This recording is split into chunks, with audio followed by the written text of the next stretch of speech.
Baik, kita akan segera mulai ya untuk kuliah di pagi menjelang siang hari ini. Nah, selamat pagi menjelang siang. Assalamualaikum warahmatullahi wabarakatuh. Di hari ini kita akan melaksanakan kuliah di semester yang ketiga untuk mata kuliah manajemen pemasaran, benar ya? Semester 3 untuk mata kuliah manajemen pemasaran. Nah, di hari ini kita sudah masuk di minggu yang ketiga.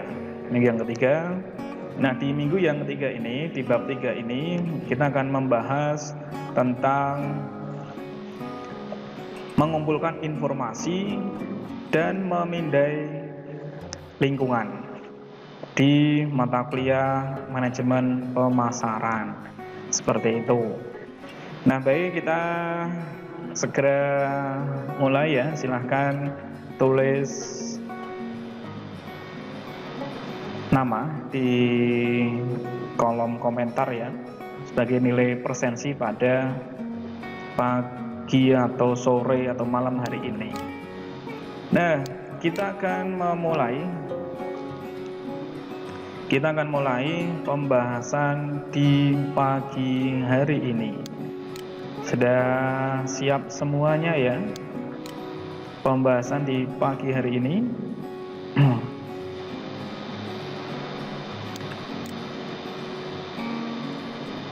Nah, kita akan menuju ke pembahasan yang pertama. Ini sambil menunggu yang lainnya juga ya. Ini pencahayaannya agak kurang, jadinya mohon maaf tampilan wajahnya kurang cerah ya, tapi nggak apa-apa lah, nggak masalah lah ya. Oke, kita segera mulai ya. Cek sound dulu. Pencahayaannya agak kurang, jadinya mohon maaf tampilan wajahnya kurang cerah ya, tapi nggak apa-apa lah, nggak masalah lah ya. Oke deh, suaranya sudah nggak ada masalah. Selanjutnya kita akan memulai dari pembahasan yang pertama. Slideshow-nya saya bikin tampilan seperti ini. Oke. Nah, ini juga sambil menunggu mahasiswanya. Nah, siapa saja yang sudah hadir? Oke, silahkan yang lainnya tulis nama ya yang sudah hadir. Baik, terima kasih yang sudah hadir di pembahasan kali ini. Kita akan segera mulai ya di pembahasan kali ini terkait dengan informasi dan memindai lingkungan. Nah, di bab ini juga ada kaitannya dengan masalah terkait dengan sistem informasi pemasaran juga nih. Nah, tentunya kita sudah paham terkait dengan pengertian daripada sistem informasi pemasaran. Nah, sistem ini juga bagian daripada manajemen pemasaran ya. Nah, sistem informasi pemasaran di sini disampaikan bahwa SIP atau sistem informasi pemasaran adalah suatu kegiatan perseorangan dan organisasi yang memudahkan dan mempercepat hubungan pertukaran yang memuaskan dalam lingkungan yang dinamis melalui penciptaan, pendistribusian, promosi, dan penentuan harga barang, jasa, dan gagasan. Sistem informasi pemasaran selalu digunakan oleh bagian pemasaran dalam sebuah perusahaan untuk memasarkan produk-produk dari perusahaan tersebut. Itulah tentang sistem informasi pemasaran yang kali ini kita akan membahas lebih dalam terkait dengan pengumpulan informasi dan memindai lingkungan, seperti itu. Baik, yang pertama terkait dengan sistem informasi pemasaran modern ya. Tadi sudah dibahas bahwa SIP atau sistem informasi pemasaran ini kan biasanya selalu digunakan oleh bagian tim marketing atau pemasaran dalam sebuah perusahaan untuk memasarkan produk-produk perusahaan tersebut tadi. Itu SIP. Nah, kemudian di sini ada istilah tentang sistem informasi pemasaran modern. Nah, di dalam sistem informasi pemasaran modern ini, biasanya perusahaan yang memiliki keunggulan informasi, perusahaan ini bisa dikatakan bisa menikmati keunggulan yang kompetitif. Karena semakin berkembangnya zaman ya, sistem informasi pemasaran yang konvensional zaman dulu, jika tidak mengikuti perkembangan zaman maka akan ketinggalan. Maka dikatakan bahwa perusahaan yang memiliki keunggulan informasi ini perusahaan yang bisa menikmati keunggulan kompetitif, perusahaan yang bisa bersaing dengan perusahaan berkembang saat ini. Karena saat ini semua perusahaan diwajibkan, dituntut untuk selalu up to date informasi berita supaya tidak ketinggalan zaman. Karena zaman sudah berubah ya, model sistemnya yang dulu ini sekarang sudah ganti itu. Nah, sekarang sudah persiapan dengan konsep new normal yang tadinya aneh memakai ini, sekarang sudah jadi terbiasa dan lain sebagainya. Maka perusahaan yang memiliki keunggulan informasi menikmati keunggulan yang kompetitif. Nah, keunggulan yang diperoleh apa saja di dalam sistem informasi pemasaran modern saat ini? Nah, keunggulan yang diperoleh adalah yang pertama tentunya memilih pasar yang lebih baik. Perusahaan yang punya segala sesuatu yang berkaitan dengan up to date atau tentang pemasaran modern, maka perusahaan ini berhak memilih pasar yang lebih baik. Mana nih yang kira-kira baik untuk memasarkan produknya ini? Oh, pasar itu kurang cocok nih. Ini adalah keuntungan daripada perusahaan yang memiliki keunggulan informasi yang up to date. Selain itu juga mengembangkan penawaran yang lebih baik dengan memiliki kekuatan-kekuatan di dalam suatu perusahaan ini, maka dia bisa mengembangkan penawaran yang lebih baik. Kemudian juga melaksanakan perencanaan pemasaran yang lebih baik dengan berbagai aspek, tentunya seperti itu. Kemudian juga sistem informasi pemasaran atau biasa disebut dengan MIS, Marketing Information System. Ini terdiri dari orang-orang, peralatan, dan prosedur untuk mengumpulkan, memilah, menganalisis, mengevaluasi, dan mendistribusikan informasi yang dibutuhkan tepat waktu dan akurat bagi pengambilan keputusan pemasaran. Seperti itu. Nah, kemudian di sana juga ada beberapa komponen ya terkait dengan sistem informasi pemasaran modern. Komponennya apa saja ya? Nah, meskipun setiap manajer ya tentunya dalam suatu organisasi harus menganalisa lingkungan eksternal, kemudian juga manajer yang ada di dalam suatu organisasi ini di dalam pemasaran modern ya tentunya juga harus bertanggung jawab, tentunya punya tanggung jawab utama untuk mengidentifikasi perubahan pasar yang selalu berubah-ubah, signifikan. Kemudian juga manajer ini memiliki tanggung jawab yang cukup besar di lingkungan organisasinya. Manajer juga mempunyai dua keunggulan ya. Mereka mempunyai metode disiplin untuk mengumpulkan informasi dan mereka menghabiskan lebih banyak waktu dibandingkan karyawan lainnya untuk berinteraksi dengan pelanggan dan meneliti persaingan serta perusahaan dan kelompok luar lainnya. Itu keunggulan daripada manajer. Kemudian juga sistem informasi pemasaran ini dianggap sebagai sistem yang memanajemen perusahaan tentunya dalam hal menyelesaikan bagian pemasaran perusahaan secara terkomputerisasi. Namanya kan sistem. Sistem ini komponennya ya input, proses, dan output seperti itu. Kemudian juga selain itu sistem yang menyediakan informasi untuk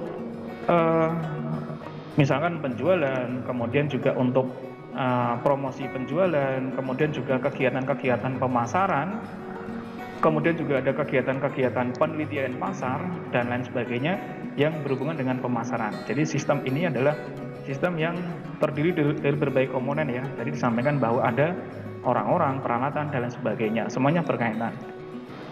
Kemudian juga komponen yang dimaksud tadi di dalam suatu sistem kan ada yang namanya input, proses, output. Gitu ya.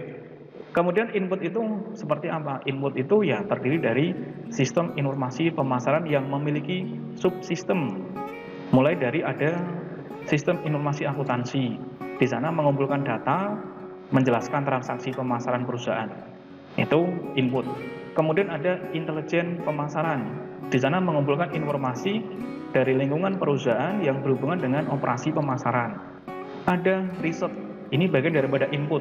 Artinya adalah tentang penelitian mengenai operasi pemasaran. Input ini ya tadi terdiri dari sistem informasi akuntansi. Dia mengumpulkan data ya, semuanya mengumpulkan data, informasi, kemudian melakukan penelitian. Itu inputnya. Kemudian ada proses. Proses ini adalah bagian daripada transaksinya, kemudian database-nya. Nah, di mana database ini?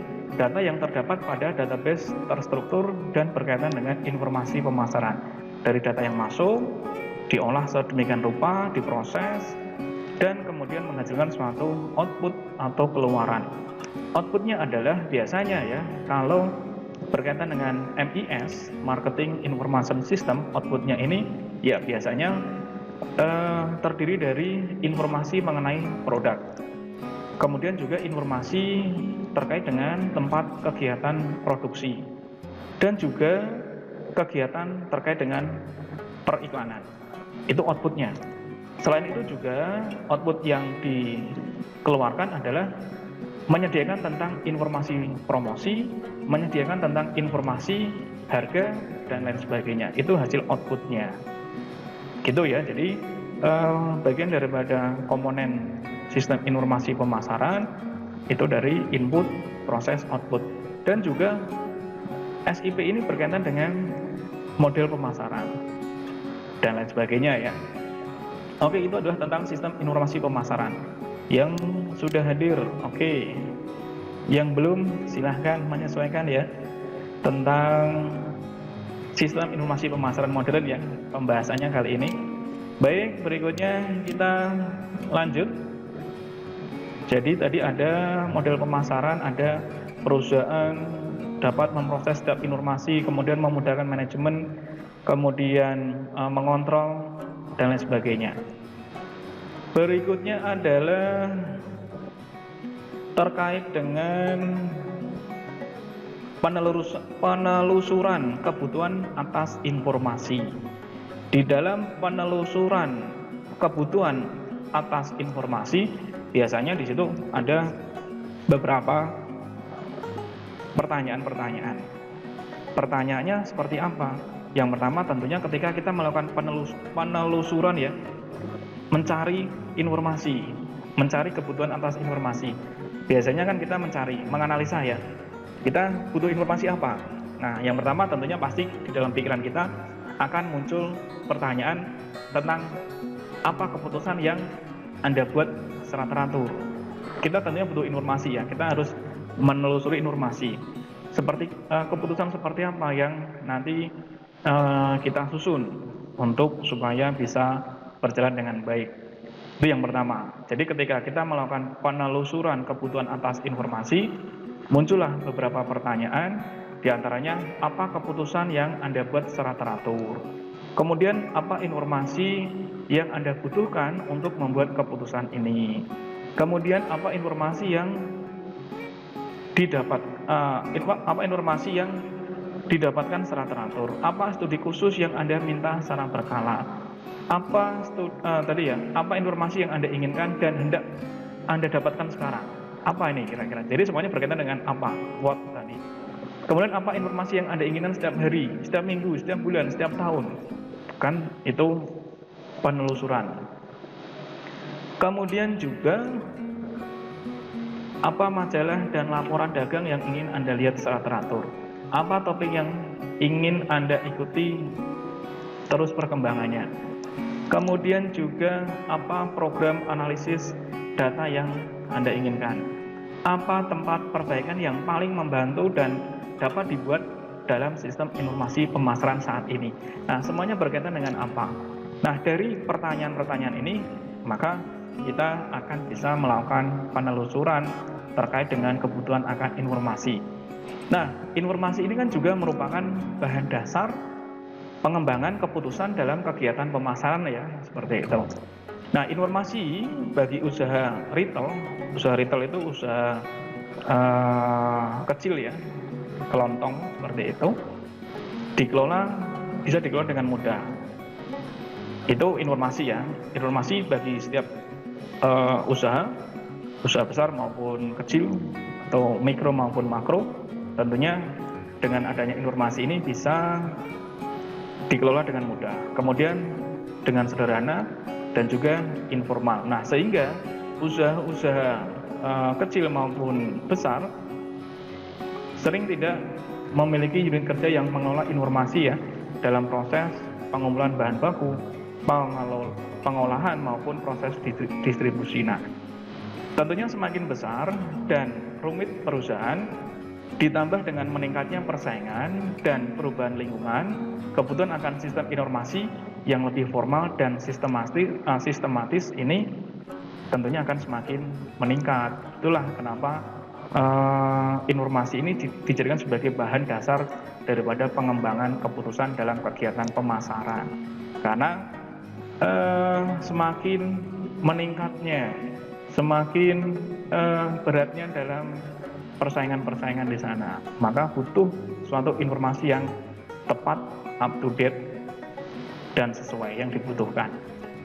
Nah, kemudian juga informasi adalah data yang sudah diolah menjadi suatu bentuk lain yang berguna, yaitu berupa pengetahuan atau keterangan yang ditunjuk bagi penerima dalam pengambilan keputusan, baik masa sekarang atau masa yang akan datang. Pelaku atau pemasar membutuhkan informasi untuk membantu mereka dalam menjawab pertanyaan-pertanyaan yang tadi sudah disampaikan. Kalau pertanyaan-pertanyaan yang sering disampaikan ya di dalam membantu mereka menjawab pertanyaan, biasanya kan selain apa, kemudian ada lagi nih pertanyaan yang paling sering dijumpai. Siapakah yang merupakan kelompok pelanggan sasaran usaha ini? Kan butuh informasi. Di manakah sebaiknya lokasi usaha yang paling baik? Kan gitu ya. Kemudian pada jam berapa, kapan toko atau tempat usaha lain itu beroperasi? Apa yang harus dilakukan untuk meningkatkan penjualan berbagai produk, barang, dan jasa? Berapa harga yang akan ditetapkan setiap produk? Kapan dan di mana produk jasa baru sebaiknya ditawarkan? Layanan seperti apakah yang diharapkan pelanggan? Itu butuh informasi yang tepat. Itu tentang penelusuran kebutuhan atas informasi terkait dengan manajemen pemasaran. Kemudian juga tadi disampaikan ada yang namanya tentang komponen sistem informasi. Yang pertama tentang catatan internal. Sistem informasi ini memberikan data hasilnya. Data hasilnya adalah siklus pesanan sampai dengan pembayaran. Ini bagian catatan internal atau di dalam suatu perusahaannya. Jadi menampilkan siklus pesanan sampai dengan pembayarannya. Kemudian juga sistem informasi penjualan. Di dalamnya juga ada database, gudang data, dan pengalihan data.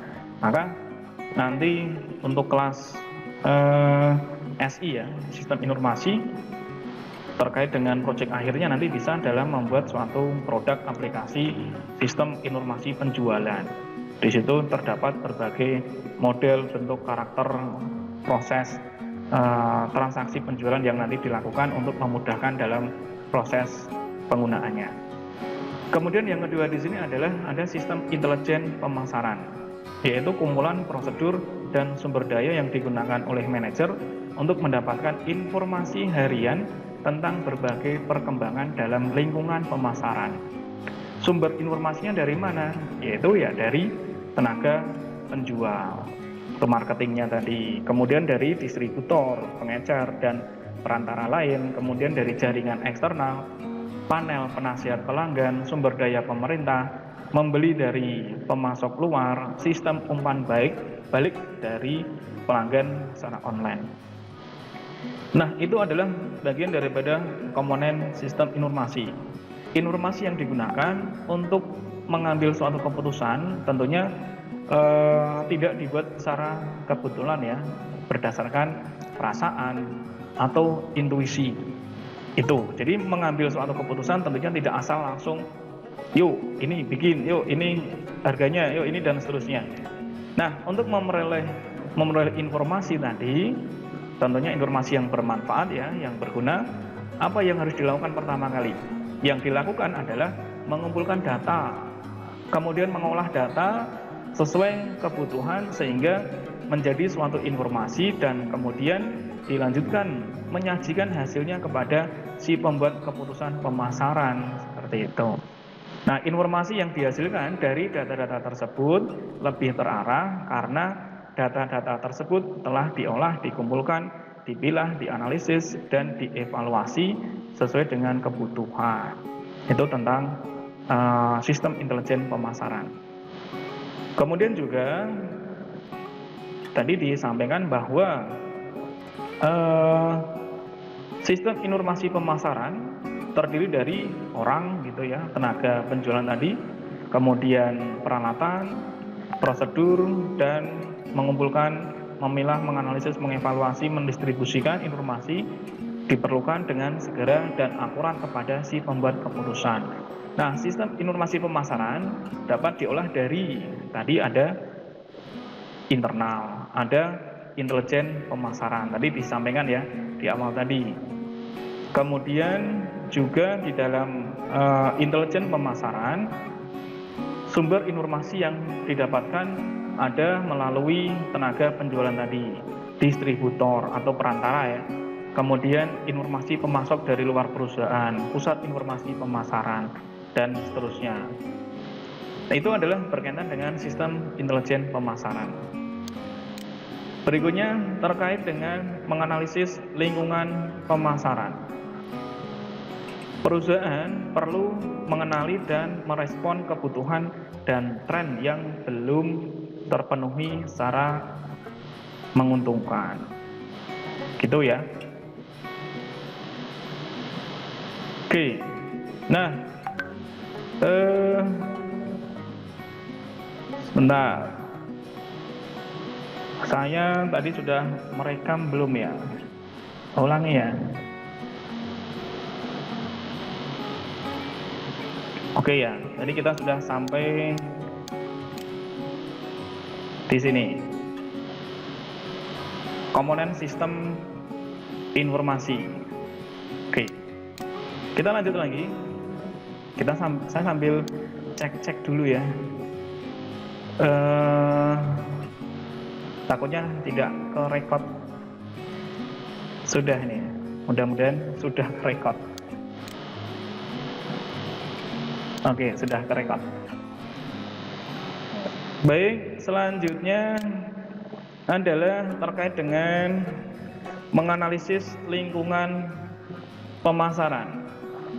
Perusahaan perlu mengenali dan merespon kebutuhan dan tren yang belum terpenuhi secara menguntungkan. Pemasar harus bisa membedakan antara fad atau mode ya, tren dan mega trend. Ini adalah menganalisa lingkungan pemasaran. Di sana ada 3 kondisi, 3 perbedaan. Atau ada sejumlah industri yang kelangsungan hidupnya ini sangat tergantung pada mengenali perbedaan antara fad, trend, dan megatrend. Seperti itu. Nah, dari ketiga definisi tadi, dari 3 model tadi ya, contohnya adalah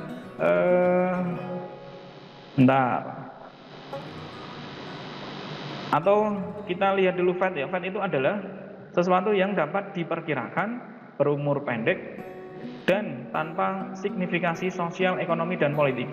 Kemudian kalau tren ini adalah arah atau aturan kejadian yang mempunyai momentum dan durabilitas.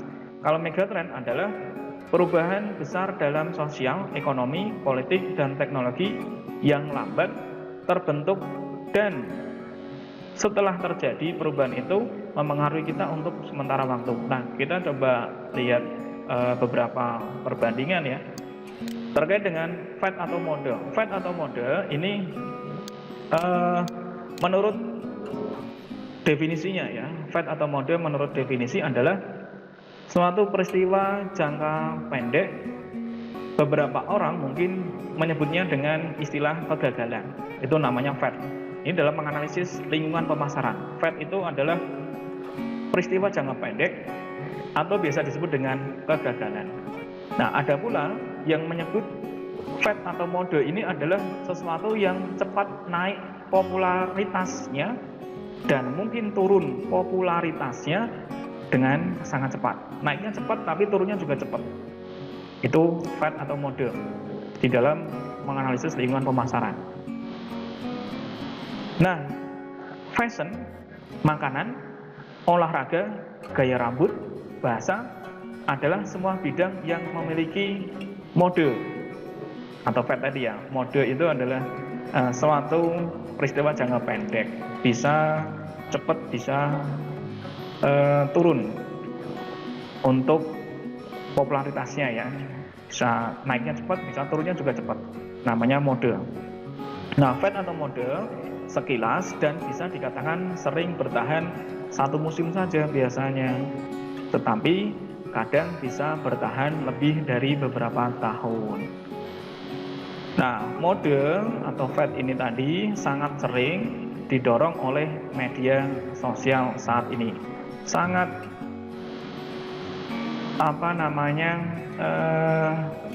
sangat menentukan nih media sosial saat ini.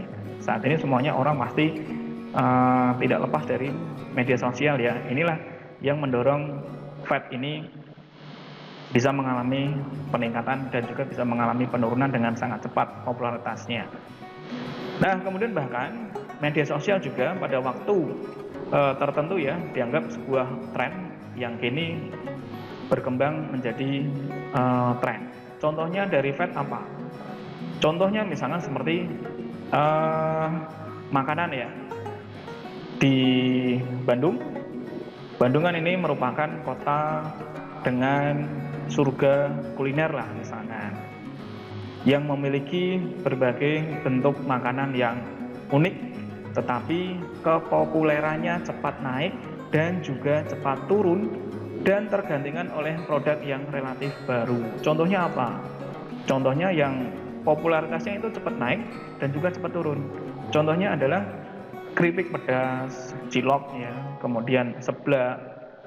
Juga ada nih jenis makanan yang menjadi mode seperti contohnya kue, green tea misalkan, dan makanan yang terbuat dari green tea dan lain sebagainya. Saat ini yang popularitas odading, mang oleh. Ini kan gara-gara media sosial sehingga popularitasnya itu cepat naik dan tentunya pasti cepat turun juga. Itu terkait dengan pemasar harus bisa membedakan antara fad, tren, dan megatrend seperti itu. Fad itu adalah mode. Kita harus bisa memahami tentang suatu peristiwa jangka pendek atau mode tadi. Oke ya, bisa dipahami tentang fad atau mode. Yang kedua ada tren. Tren ini tentunya pasti berbeda dengan fad atau mode tadi ya. Tren adalah suatu arah atau urutan kejadian yang memiliki suatu momentum dan jangkanya dan memiliki jangka waktu tertentu. Itu tren. Tren itu suatu kegiatan atau kejadian yang memiliki suatu momentum dan ada jangka waktu tertentu di situ. Namanya tren. Oh, trennya lagi apa nih? Oh, gitu. Oh, tadi kan mode. Oh, modenya ini. Mode itu peristiwa yang sifatnya pendek ya. Kalau ini kan tren itu punya waktu tertentu. Itu bedanya ya kalau mode sama tren. Tren ini juga lebih terprediksi dan lebih tahan lama daripada fad atau mode tadi. Pasti ya, mode atau fad tadi jangka waktunya pendek dan mudah naik dan mudah turun seperti itu. Kalau tren jangka waktu tertentu, tren ini juga bisa diprediksi dan juga tentunya lebih tahan lama daripada Fed atau mode tadi. Perusahaan sendiri ini dapat menciptakan strategi untuk menciptakan tren di masa mendatang. Nah, beberapa pandangan dari sisi industri mengatakan bahwa tren merupakan suatu bentuk masa depan yang memiliki jangka waktu yang panjang. Dapat diobservasi antar lingkungan, pasar, maupun kegiatan konsumen dan konsisten terhadap indikator perubahan yang besar pada waktu yang sama. Contohnya apa? Contoh daripada tren ini seperti tongkat narsis nih, tongsis ya. Kan trennya pada waktu itu rame banget tuh, tren. Itu bagian daripada contoh tren. Jadi dulu memang harganya sempat naik tuh, mahal. Trennya lagi orang banyak selfie, banyak mencari tongsis ya, seperti itu. Dan sering digunakan berbagai kalangan untuk mempermudah dalam pengambilan gambar yang menggunakan smartphone saat ini. Nah, kemudian mengapa tongsis? Karena seperti yang disebutkan tadi ya, produk ini tentunya mempunyai jangka waktu yang relatif panjang selama smartphone masih eksis dan memengaruhi perusahaan untuk memperbarui atau membuat produk sejenis yang bisa dikatakan sebuah keuntungan untuk perusahaan. Itu contoh tren. Pada waktu itu ya, trennya anak-anak muda ketika swafoto ya, selfie, kurang keren kalau tidak menggunakan tongsis ya, tongkat narsis, namanya tongsis. Itulah contoh tren. Kalau tadi adalah mode. Kalau mode tadi apa? Kalau mode adalah contoh makanan yang mudah naik, mudah turun tadi. Keripik pedas waktu itu naik banget. Kemudian odading itu yang mode. Nah, kalau tren tongsis tadi, oke ya. Terus yang ketiga ini ada megatrend. Megatrend ini kalau tadi ya, jika Fed atau mode dan tren memiliki durasi waktu yang singkat sampai cukup bertahan sebentar, maka berbeda dengan megatrend. Megatrend adalah besarnya tingkat perubahan yang menyangkut lingkungan atau kondisi sosial, ekonomi, politik, dan teknologi yang berjalan dengan lambat dan terjadi pada satu tempat yang mempengaruhi masyarakat dalam kurun waktu 7 sampai dengan 10 tahun lebih. Itu durasi waktunya. Contoh negara Cina ya. Cina ini sebagai kekuatan ekonomi yang diidentifikasi setidaknya 3 dekade lalu memiliki potensi untuk menjadi kekuatan ekonomi dunia yang tentunya masih diperhitungkan. Nah, menurut beberapa ahli terkait dengan megatrend tadi ya, megatrend adalah kepastian. Megatrend ini diidentifikasi saat ini adalah populasi penuaan, globalisasi, meningkatnya perubahan teknologi, urbanisasi, kesejahteraan, peningkatan kecepatan jaringan, dan hanya kecepatan kehidupan sehari-hari. Contohnya apa? Contohnya adalah dari megatrend ya, yaitu aplikasi media sosial, Facebook, itu kan jangka waktunya panjang kan. Kemudian Twitter, Instagram, dan semua media sosial lainnya, karena seperti yang kita ketahui bahwa media sosial ini merupakan salah satu dari awal kemunculan Fed, Fed atau mode tadi, dan juga tren dari media sosial yang mempengaruhi maupun merubah masyarakat dalam kehidupan sehari-harinya. Jadi megatrend itu adalah berangkat daripada Fed dan tren tadi. Kalau Fed kan jangka pendek, kalau tren kan jangka tertentu. Kalau megatrend lebih luas daripada Fed dan tren tadi. Contohnya tadi Facebook kan durasinya kan panjang tuh, sampai beberapa dekade masih populer. Itu adalah analisis lingkungan pemasaran. Oke. Nah, selanjutnya kita next ya, lingkungan makro. Lingkungan makro ini terdiri dari 6 ya. 6 apa saja ini lingkungan makro?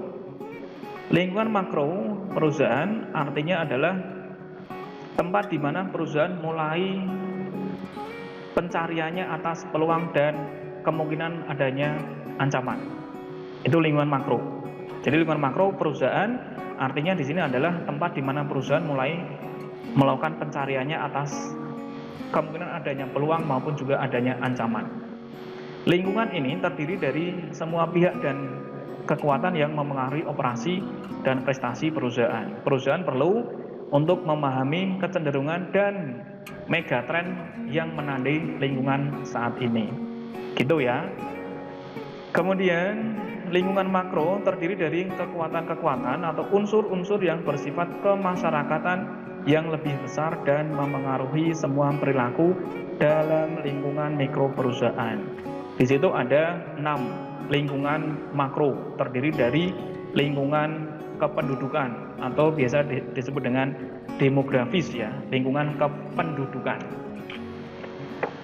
Kemudian ada lingkungan ekonomi. Lingkungan ekonomi ini kemudian ada lingkungan sosial budaya, alam, teknologi, politik, hukum. Oke, kita bahas satu persatu ya. Mulai dari lingkungan makro yang pertama, yaitu lingkungan demografis. Di situ ada kekuatan utama dari lingkungan demografis, yaitu populasi sebagai pembentuk pasar. Kemudian dari sisi demografis yang diperhatikan ada tingkat pertumbuhan populasi, distribusi, usia dan bauran etnis, tingkat pendidikan, pola rumah tangga, perubahan demografis dan populasi. Nah, kekuatan lingkungan yang pertama dimonitor adalah kependudukan. Karena oranglah atau populasi orang ini tadi ya yang membentuk pasar. Perkembangan kependudukan dari waktu ke waktu yang terus meningkat dapat merupakan suatu peluang, sekaligus juga bisa menjadi suatu ancaman bagi sebuah usaha. Dengan meningkatnya pertumbuhan jumlah penduduk, maka pertumbuhan permintaan terhadap produk yang dibutuhkan juga tentunya pasti akan terus meningkat. Ada beberapa hal ya yang terkait dengan lingkungan demografi. Di situ ada tingkat pertumbuhan populasi atau pertumbuhan populasi di dunia. Nah, ledakan populasi dunia telah menjadi sumber keprihatinan utama tentunya karena ada 2 alasan, yaitu yang pertama fakta bahwa sumber daya yang dibutuhkan untuk menyokong umat manusia sebanyak ini atau bahan bakar, pangan dan seterusnya ya, tentunya terbatas dan kemungkinan akan habis pada titik tertentu. Yang kedua, yaitu atas keprihatinan adalah pertumbuhan populasi yang paling tinggi di negara-negara dan masyarakat yang paling tidak dapat menanggung pertumbuhan tersebut. Itu pertumbuhan populasi di seluruh dunia. Kemudian ada juga bauran masalah usia. Populasi beragam dalam bauran usia ya. Sebuah populasi dapat dipecah menjadi 6 kelompok umur biasanya. Ada prasekolah, anak usia sekolah, remaja, dewasa, muda, usia antara 25 sampai dengan 4 tahun, dewasa, separuh baya atau kisaran 40 sampai dengan 65 tahun, dan manula 65 tahun ke atas. Nah, jika perusahaan akan memusatkan perhatian pada suatu kelompok umur, maka harus memisahkan pendekatan pemasaran mereka saat populasi dengan kelompok umur yang yang mulai meningkat tadi ya. Seperti itu bauran usia terkait dengan pertumbuhan populasi tadi ya. Kemudian juga yang berikutnya adalah pasar etnis tadi. Pasar etnis yaitu negara-negara yang beragam dalam suku dan ras yang memiliki keinginan dan kebiasaan pembelian tertentu yang spesifik ya, berdasarkan suku dan rasnya itu kan pasti punya perbedaan-perbedaan. Kemudian juga dari kelompok pendidikan tadi, populasi dalam setiap masyarakat terdiri dari 5 kelompok.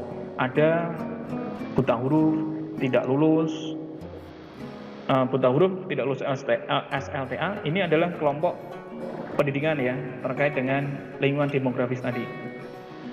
Kemudian juga lulus SLTA, perguruan tinggi atau universitas, dan mempunyai gelar profesional. Itu kelompok pendidikan di lingkungan demografis. Ada juga pola rumah tangga. Pola rumah tangga itu ada 2 pandangan dalam rumah tangga, yaitu dari sisi tradisional dan dari sisi saat ini. Artinya rumah tangga tradisional biasanya terdiri dari suami istri dan juga anak-anak. Sedangkan dari rumah tangga saat ini terdiri dari lajang yang hidup sendiri, pasangan tanpa anak, keluarga dengan orang tua tunggal, dan orang tua yang anaknya telah berdiri sendiri. Itu pola rumah tangga ya. Ini dilihat dari segi lingkungan demografis. Nah, kemudian juga pergeseran geografis dalam populasi. Nah, perpindahan populasi juga terjadi saat penduduk bermigrasi dari daerah desa ke kota dan kemudian ke daerah pinggiran kota. Lokasi penduduk ini mengakibatkan terjadinya perbedaan dalam preferensi barang dan jasa mereka ya, karena terjadinya perubahan-perubahan tadi. Kemudian juga ada pergeseran dari pasar massal ke pasar mikro. Nah, dampak semua perubahan ini adalah pemecahan pasar massal yang menjadi banyak pasar mikro yang dibedakan oleh tadi ada umur, jenis kelamin, latar belakang etnis, pendidikan, gaya hidup, geografi, dan lain sebagainya. Masing-masing kelompok mempunyai preferensi karakteristik konsumen yang kuat dan dapat dirangkul melalui komunikasi dan saluran distribusi yang semakin terarah. Seperti itu. Gitu ya. Itu terkait dengan lingkungan demografis.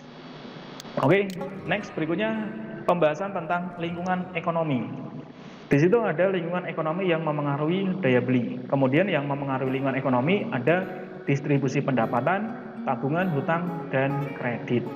Nah, selain lingkungan kependudukan tadi atau demografi tadi, pasar juga mempunyai lingkungan ekonomi yaitu terkait dengan daya beli.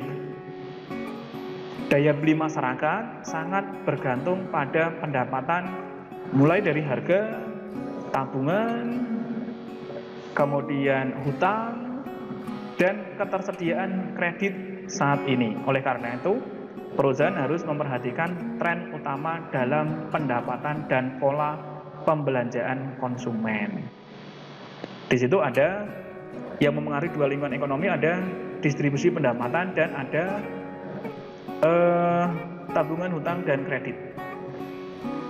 Terkait dengan distribusi pendapatan, negara-negara yang memiliki tingkat dan distribusi pendapatan yang sangat berbeda, penentu utama perbedaan tersebut adalah struktur industri negara yang bersangkutan, tentunya seperti itu.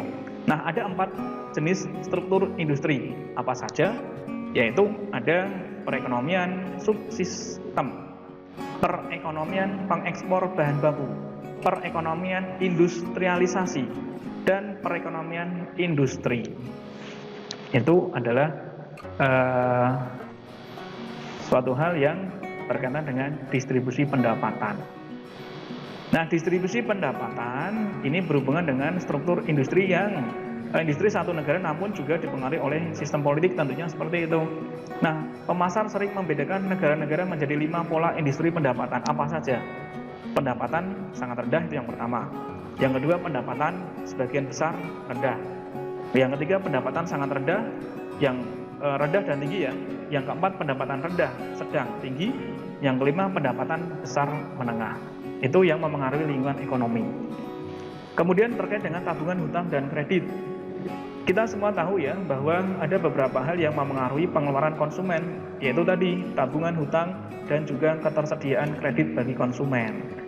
Nah, pemasar juga harus mengamati dengan cermat setiap perubahan besar dalam pendapatan, biaya hidup, tingkat bunga, tabungan, dan peminjaman karena faktor-faktor ini dapat menimbulkan dampak besar terhadap bisnis, terutama pada perusahaan yang mempunyai produk dengan harga yang tinggi.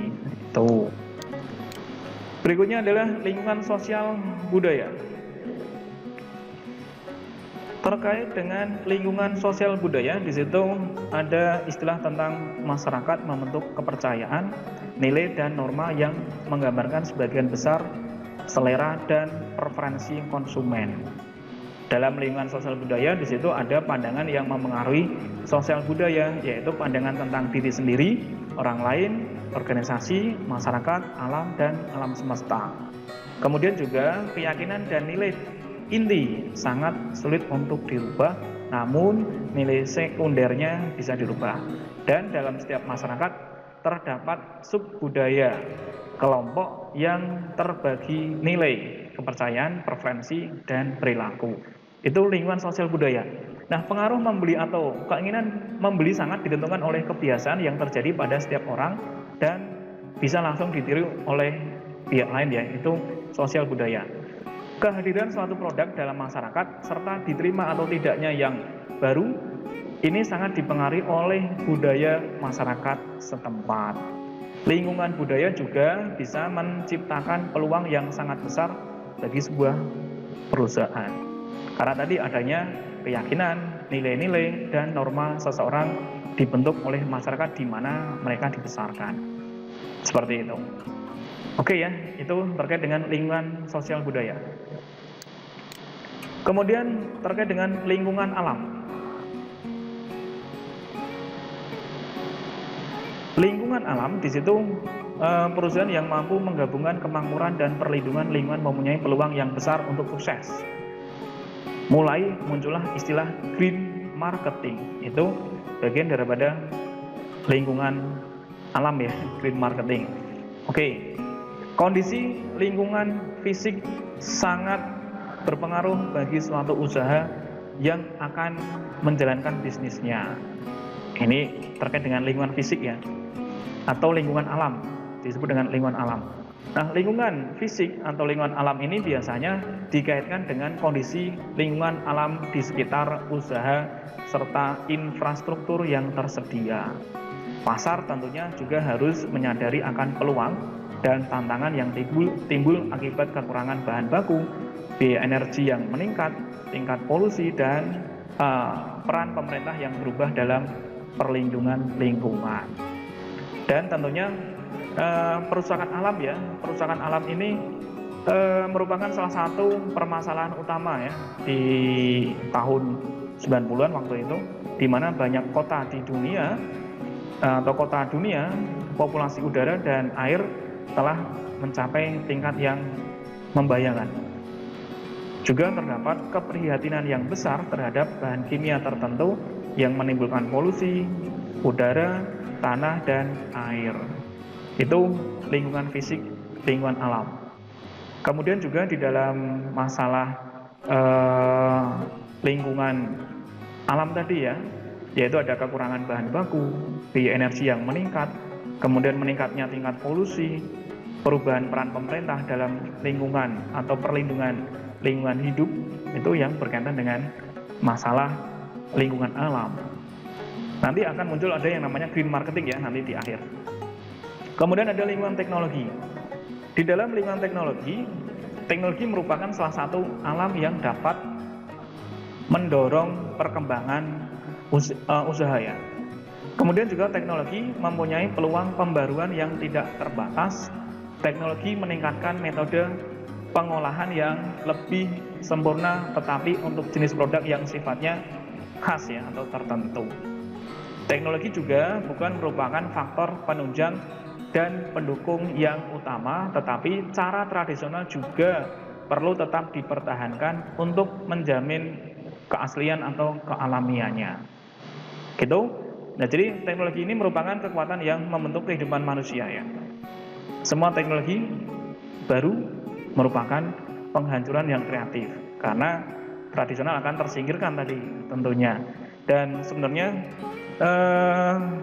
cara tradisional ini juga diperlukan supaya bisa tetap mempertahankan atau untuk menjamin keaslian atau kealamiannya, kan gitu ya. Jadi teknologi baru ini kan penghancur kreatif. Tadinya orang manual, ukir, batik manual, sekarang sudah teknologinya sudah canggih-canggih, maka akan hilang kan.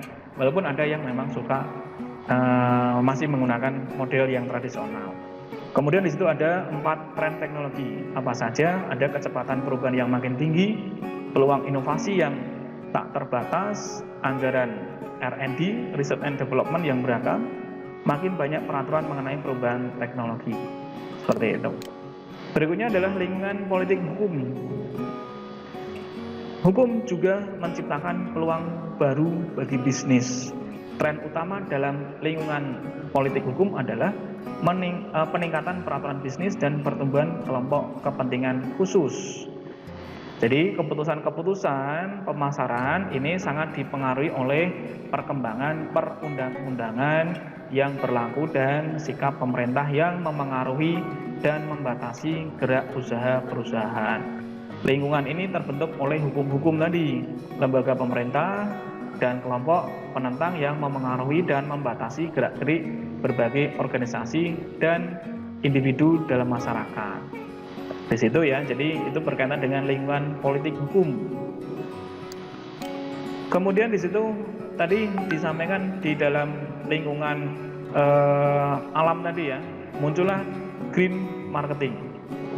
Tadi ada yang namanya istilah tentang green marketing tadi ya.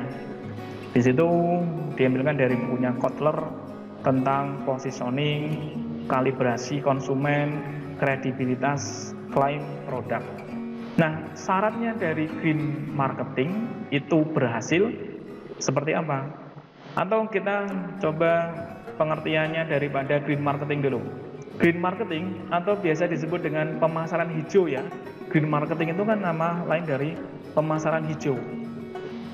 Pemasaran hijau merupakan salah satu usaha strategis dalam menciptakan usaha yang berbasis lingkungan dan kesehatan yang sudah dikenal pada akhir tahun 80-an dan awal 90-an. Itu istilah green marketing. Ada banyak nama lain dari green marketing, diantaranya yaitu ada environmental marketing, ada namanya ecological marketing, ada sustainable marketing, ada greener marketing, dan social marketing. Nah, kalau green marketing ini berkembang sejalan dengan adanya perhatian masyarakat akan isu-isu lingkungan, sehingga masyarakat menuntut adanya tanggung jawab dari pelaku bisnis dalam melakukan aktivitas bisnisnya. Itu terkait dengan green marketing. Jadi ada banyak istilah ya. Tujuan daripada green marketing itu apa?